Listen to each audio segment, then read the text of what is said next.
In this lesson, we're going to look at another example of the if-else-if statement. We're going to take numeric scores and assign them letter grades. We'll prompt the user to enter a numeric grade, and then we'll assign the appropriate letter grade. 90 and above is an A, 80 to 89 is a B, and so on and so forth. So we'll start out first by creating a couple of variables, a grade and a letter grade. Then we're going to prompt the user to enter a numeric grade.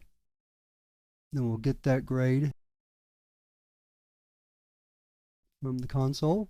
And we'll write if grade is greater than or equal to 90 and grade is less than or equal to 100. We don't necessarily even need that. Letter grade is equal to A. Else if grade is greater than or equal to 80 and grade is less than or equal to 89. Letter grade is equal to B. Before I keep going, let me point out that I'm not using curly braces to delimit the block in this particular example because I only have one statement.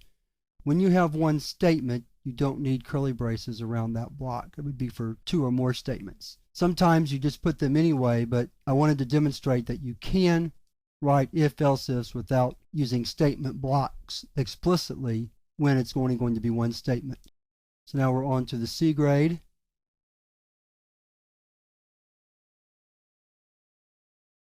Now we're on to D.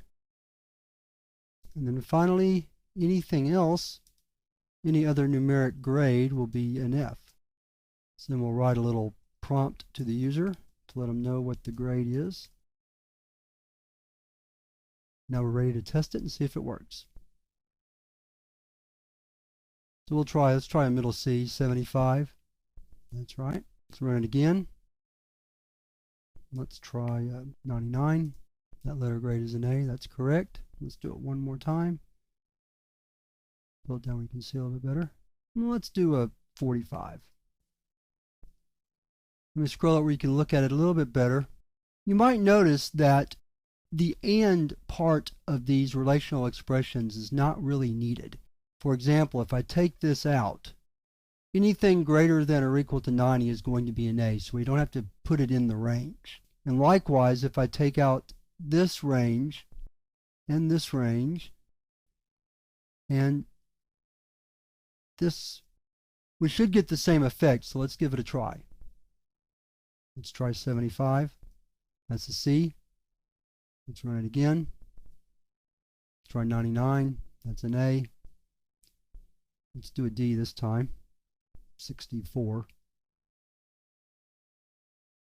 This would be the preferable way to write the letter grade program without the ands. I was mostly just demonstrating how AND works in a relational expression, but we don't actually need it in this case.